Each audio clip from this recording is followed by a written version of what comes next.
Hello আসসালামু আলাইকুম, আশা করি প্রত্যেকে ভালো আছেন। Thank you for watching the video.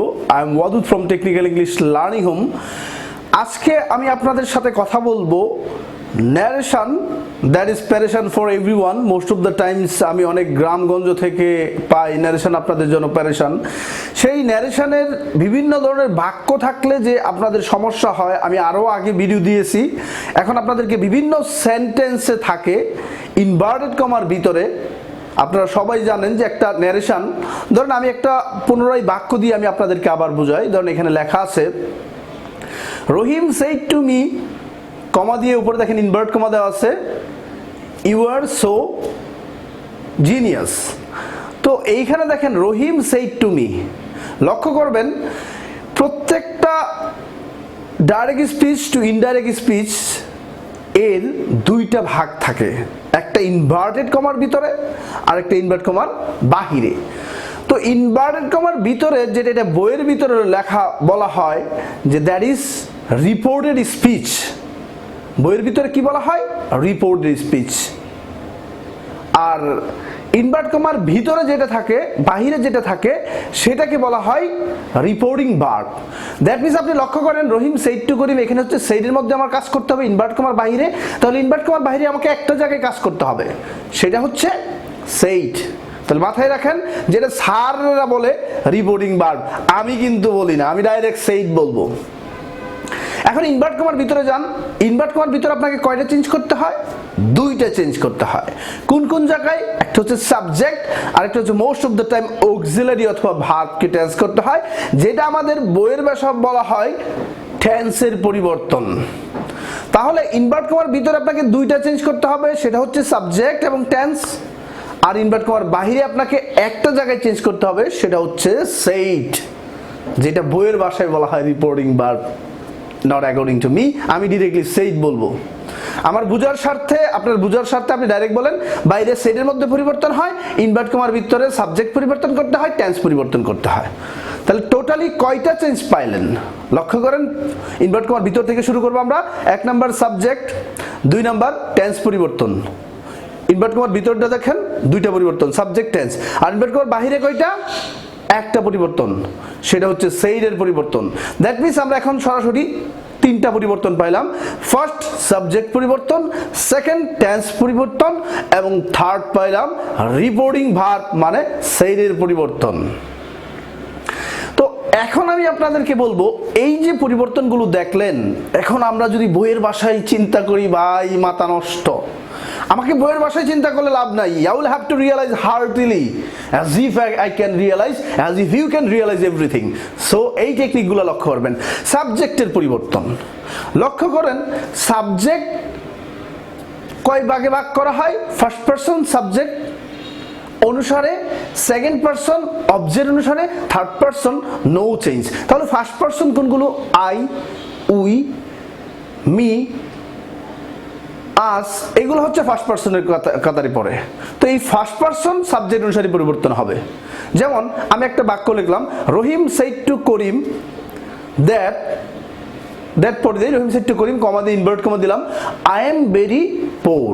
তাহলে দেখেন ইনভার্টেড কমার ভিতরে এবং বাহিরের পরিবর্তন হবে। ইনভার্ট কমার ভিতরে দুইটা। তাহলে আমরা সাবজেক্টটাকে ধরি আই, আই কারণ যে পরিবর্তন, আই ফার্স্ট পারসন সাবজেক্ট যাই। তাহলে রহিম সেইড টু মি, তাহলে রহিম হচ্ছে সাবজেক্ট এইটার অনুযায়ী। আর এই ব্যক্তির পরিবর্তে হবে হি বা সি, বস্তুর পরিবর্তে নেবে ইট, প্লোরাল থাকলে নেবেন দে, জাস্ট লাইক আপনারা ট্যাগ কুয়েশন যেভাবে করেন। তাহলে আপনারা এখানে বুঝতে পারলেন ফার্স্ট পারসন কার অনুসারে? সাবজেক্ট অনুসারে।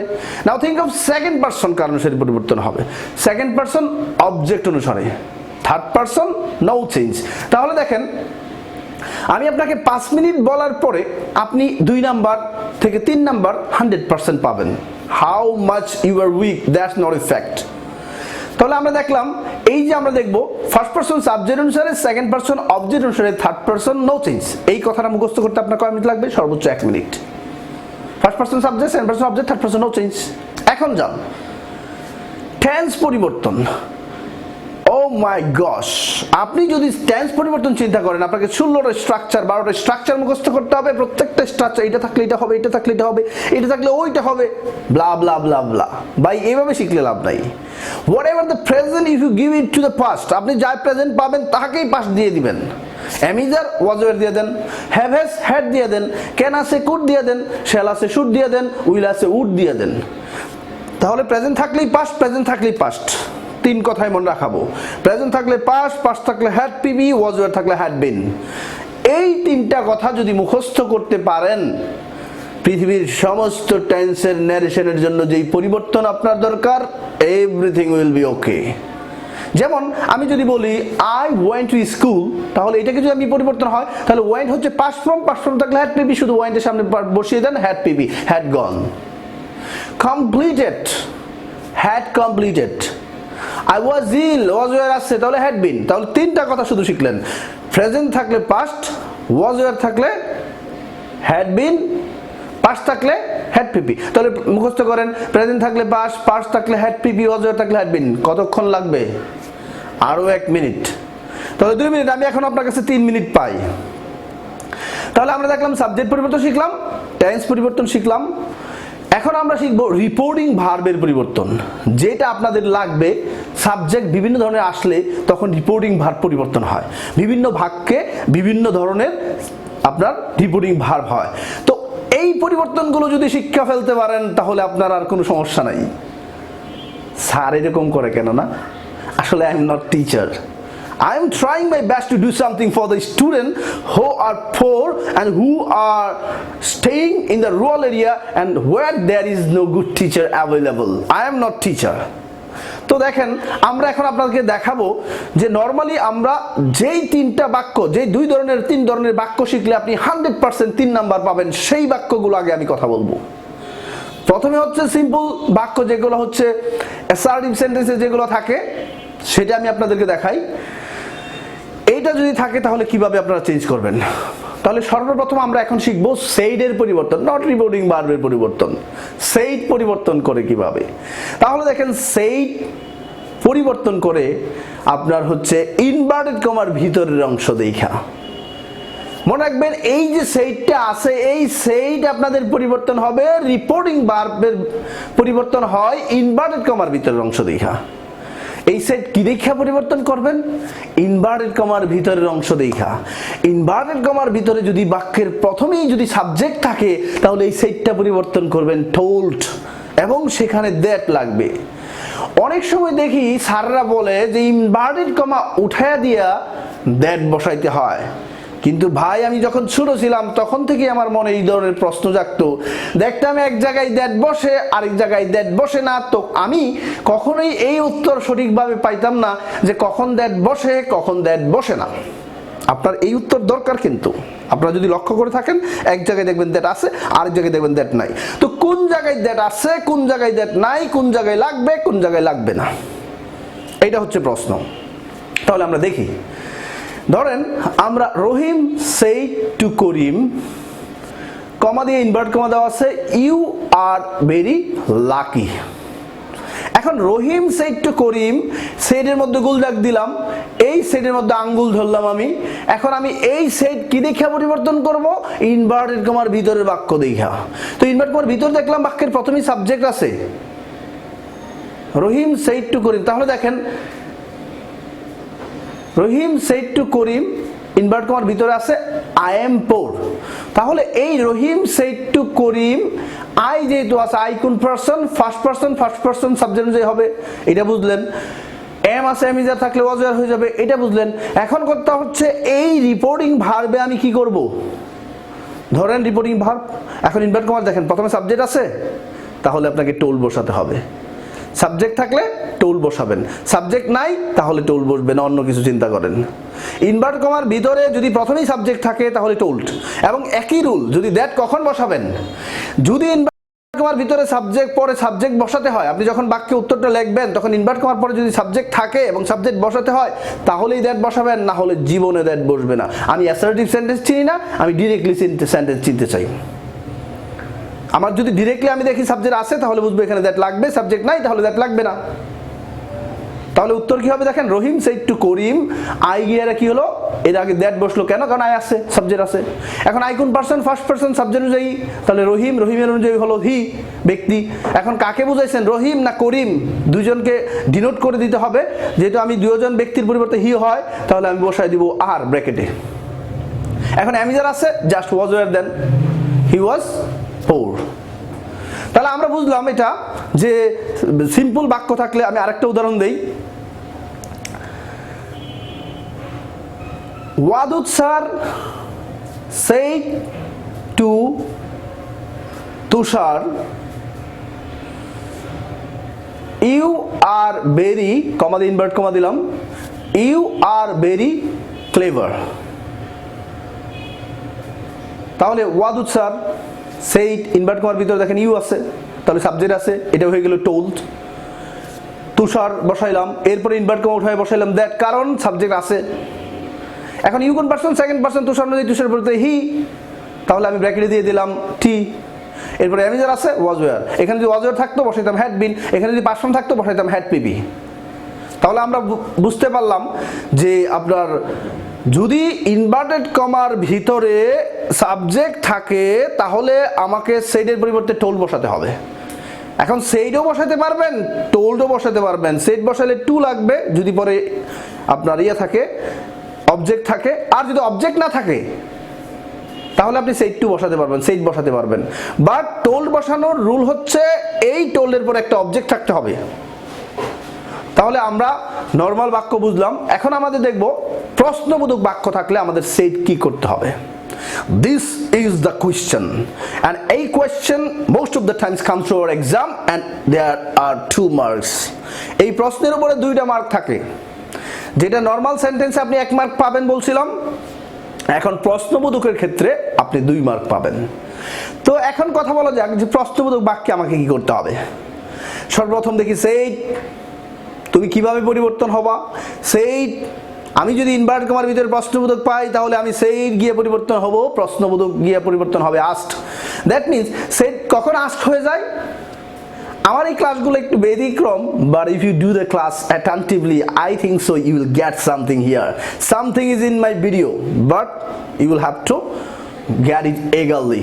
তাহলে দেখেন সেইড কখন আস্কড হয়, ইনভার্টেড কমার ভিতরে প্রশ্নবোধক থাকলে। সেইড কখন আস্কড হয়, মনে রাখেন ইনভার্টেড কমার ভিতরে প্রশ্নবোধক থাকলে। তাহলে গুড, আমি তো দেখেই বুঝে যাব ইনভার্টেড কমার ভিতরে প্রশ্নবোধক থাকলে আস্কড। হ্যাঁ, এখানে আরেকটা কথা আছে, বাইরের সেইড পরিবর্তন করা বুঝলেন, এখন ভিতরেরটা কেমনে করতে হয় সেটা বুঝতে হবে। ইনভার্টেড কমার ভিতরে প্রশ্নবোধক থাকলে সেইড পরিবর্তন হয় আস্কড, এইটা আমার এখন ক্লিয়ার। তো Rahim said to Karim how are you, 2টা প্রশ্ন দেখেন, Rahim said to Karim how are you, প্রশ্নবোধক ইনভার্ট কমা দিয়ে আটকে দিল। এখন আমি আবার জিজ্ঞাসা করছি, রহিম সেড টু করিম কমা দিয়ে ইনভার্ট কমা দিয়ে আর ইউ হ্যাপি।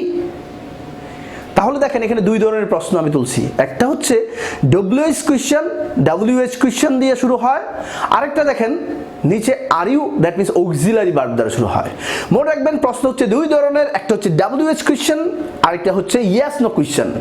এটা আমি আপনাদেরকে WH question, yes no question আরেকটা বাক্য বুঝাবো, এখানে সংক্ষিপ্ত আমি বলি।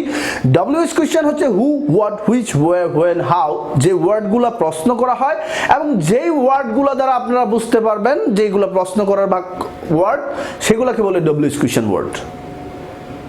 তাহলে যদি ডব্লিউএইচ দিয়ে বাক্য শুরু হয় তাহলে কি করব, আর যদি সাহায্যকারী দ্বারা প্রশ্ন শুরু হয় তাহলে শুরু করব। এই 2টা কথা যদি আপনি মাথাতে রাখতে পারেন তাহলে আপনি 100% ন্যারেশনে 3 নাম্বার পাবেন। তাহলে আমরা সর্বপ্রথম বুঝলাম রহিম সেড টু করিম, এখানে সেড গিয়ে কি হলো, আস্কড হলো, কারণ প্রশ্নবোধক আছে, প্রশ্নবোধক কেটে দেন, প্রশ্নবোধক কিন্তু আর থাকবে না। তাহলে আমি বললাম রহিম আস্কড করিম। এখন প্রশ্নটা শুরু হয়েছে ডব্লিউএইচ দ্বারা, মনে রাখবেন ডব্লিউএইচ দ্বারা যদি প্রশ্ন শুরু হয় তাহলে আপনাকে এই যে ডব্লিউএইচটা আছে হাউ, এটাই নেবেন। তাহলে আবার প্রথম থেকে বলে আসেন, রহিম আস্কড করিম হাউ। এখন কি করবেন, আর আগে বসাবেন নাকি সাবজেক্ট আগে বসাবেন। মনে রাখবেন ডব্লিউএইচ থাকলে ডব্লিউএইচ সাবজেক্ট, ইনভার্ট কমার ভিতরে ডব্লিউএইচ থাকলে ডব্লিউএইচ সাবজেক্ট। 1 2 3 না, 1 3, এরপরে 2 নাম্বার ওয়ার্ডটা নেবেন, তাহলে আমার সাথে একটু নাচেন। 1 2 3 না 1 3 2, 1 2 3 না 1 3 2, 1 2 3 না 1 এর পরে 3 এরপর 2। দ্যাট মিনস যেটা সাথে আছে এটা নিবেন, একটু ফাল দিয়ে উপরেরটা নিয়ে যাবেন। যেমন হাউ আর না হাউ ইউ, দেখেন হাউ হচ্ছে 1 2 না 3, তাহলে হাউ 3 এরপর 3 নাম্বার ওয়ার্ডটা নেন। ইউ ইউ কোন person? Second person. Second person object অনুযায়ী করিম, করিমের পরে আমি দিলাম হি, ব্র্যাকেটে দিয়ে দিলাম কে। এরপর আছে বাম দিকে যেটা রাইখা গেছেন, ধরেন আপনি আমার এখানে ঢুকলেন, ঢুকে এখন চলে যেতেছেন, তাহলে অবশ্যই আপনি চিন্তা করবেন যে আমি কি কিছু রাইখা গেছি কিনা।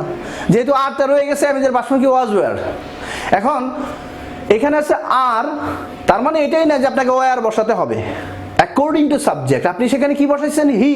হির সাথে কোনটা right? According to he you will have to use was না ওয়ার? অবশ্যই ওয়াজ। তাহলে হবে হাউ হি ওয়াজ।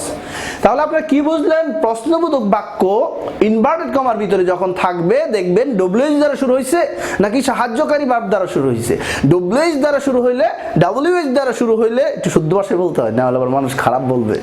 ডাব্লিউএইচ দ্বারা শুরু হইলে ডব্লিউএইচটা নেবেন এবং পরে সাবজেক্ট। ভাই আমি গ্রামার বুঝাই, অ্যাটেন্ডেন্সের ক্লাস আমি আলাদা দিব। ডাব্লিউএইচ বুঝাইলে আপনি হু পাইছেন, হু ধরবেন, হোয়াট পাইছেন, হোয়াট ধরবেন, হুইচ পাইছেন, হুইচ ধরবেন, ওয়্যার পাইছেন, ওয়্যার ধরবেন। এরপরে 2 নাম্বার ওয়ার্ডটা নেবেন না, 3 নাম্বারটা আগে নিতে হবে।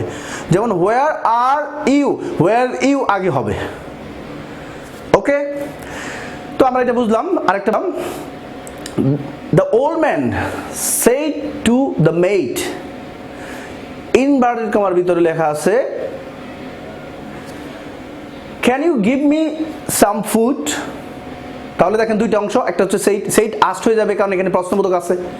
তাহলে আমি লিখলাম the teacher the old man asked the maid. এখন এখানে হচ্ছে কি দ্বারা শুরু করছে, এটা হচ্ছে আপনাকে দেখতে হবে। প্রশ্নটা শুরু হয়েছে সাহায্যকারী ভার্ব দ্বারা, তাহলে আপনাকে কি করতে হবে? মনে রাখেন, প্রশ্ন যদি হয় সাহায্যকারী ভার্ব দ্বারা, এর সামনে আমরা একটা ইফ বসিয়ে দিব, কারণ এখানে তো ডাব্লিউএইচ নাই যে আপনি ডাব্লিউএইচ নেবেন। তাহলে প্রশ্নবোধক বাক্য যদি শুরু হয় সাহায্যকারী ভার্ব দ্বারা, তাহলে আগে একটা ইফ বসাই দেন। ধরেন আমি ইনভার্টেড কমার উপরে একটা ইফ বসাই দিলাম আগেই। এখন ইফ থেকে 1 2 3 না 1 3 2, can you give, can you, তাহলে ক্যান আগে বসবে না ইফের পরে, আপনি যাবেন ইউ। ইউ কোন পারসন? কারণ ইফ সাবজেক্ট ডব্লিউএইচ সাবজেক্ট, মনে রাখেন WH subject if subject, WH subject if subject. যদি সাহায্যকারীদের প্রশ্ন হয় তাহলে ইফ সাবজেক্ট, যদি প্রশ্ন শুরু হয় ডাব্লিউএইচ দ্বারা তাহলে ডব্লিউএইচ আর সাবজেক্ট নিতে হবে। আর এটা কেমনে? 1 3 2 না 1 3 2, সরি 1 2 3 না 1 3 2, তাক দিন দিন না, এরকম ভাবে মনে রাখার চেষ্টা করুন। 1 নাম্বার 3 নাম্বার এরপর 2 নাম্বার, তাহলে 1 2 3 না, যেভাবে সিরিয়াল আছে এইভাবে না। 1 নাম্বার এরপর ফল দিয়ে যাবেন সাবজেক্টের উপর, WH subject if subject, WH subject if subject. If কখন? যদি সাহায্যকারী ভার্ব দ্বারা শুরু হয়। ডব্লিউএইচ কখন? যদি ডব্লিউএইচ দ্বারা শুরু হয়। এরপরে কি বসাবো? এরপরে সাবজেক্ট। সাহায্য থাকলে আগে বসাবো না, সাহায্যকারী ভার্বটা পরে বসাবো সাবজেক্টের পরে। তাহলে আমি দেখি উত্তরটা কি হলো। The old man asked the maid, যেহেতু প্রশ্নটা সাহায্য করে আগেই বসাই দিব ইনভার্ট কমার পরিবর্তে। ধরেন ইফ, এখন সাবজেক্ট যে ইউ, ইউ কোন person? Second person. Second person আছে কি? মেইড, মেইডের পরিবর্তে হবে সি। তাহলে ইফ সি, এখন ক্যান আছে প্রেজেন্ট দিয়ে দেন পাস্ট, আর কোনো টেনশন আপনাদের দরকার নাই। এখানে কোন টেন্স হবে, এখানে কয় টেন্স ব্যবহার করতে হবে, no need to learn about that. Just you think that if you get present you will have to use past. Present পাইলে পাস্ট দিবেন, আর কোনো রুলের দরকার নাই। পাস্ট পাইলে হ্যাড পিপি দিবেন, আর কোনো রুলের দরকার নেই। অযথা থাকলে হ্যাড বিন। তাহলে মুখস্থ